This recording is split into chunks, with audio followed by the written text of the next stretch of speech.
La corruption, elle se retrouve partout, mais elle peut être limitée dans les pays qui sont avancés dans la lutte contre la corruption. De façon générale, les piliers de la lutte contre la corruption, c'est la transparence.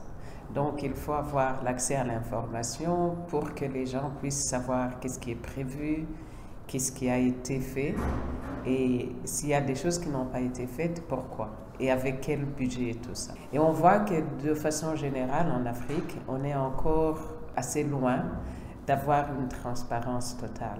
Déjà, même au niveau des lois, il y a très peu de pays où on a une loi sur l'accès à l'information. Donc, du coup, s'il n'y a pas de transparence, on ne peut pas participer. Et la participation, c'est un autre pilier important de la lutte contre la corruption. Parce qu'il faut tenir compte des différents intérêts des uns et des autres et pouvoir savoir ce qu'on fait, est-ce que ça répond aux besoins réels des populations. Et si on n'a pas la transparence et qu'on n'a pas la participation, on ne peut pas parler de redevabilité. Ça, c'est le troisième pilier de la lutte contre la corruption.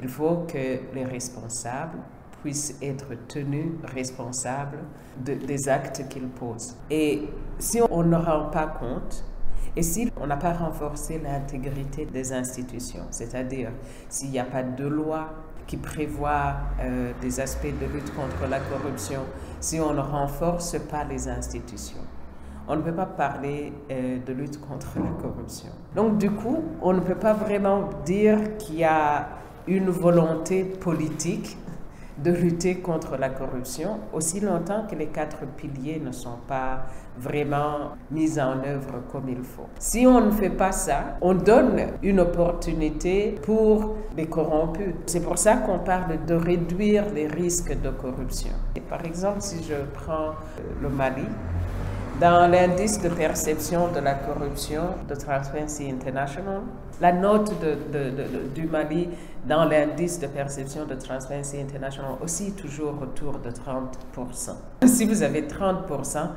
c'est qu'il y a quelque chose de fondamental qui ne va pas. Vous n'avez peut-être pas bien étudié, vous n'avez pas peut-être été régulièrement à l'école. Donc il y a une raison de se faire du souci. Pour Transparency International et pour tous les acteurs de la lutte contre la corruption, dans cet indice, si on a moins de 50%, c'est qu'on peut parler de corruption endémique.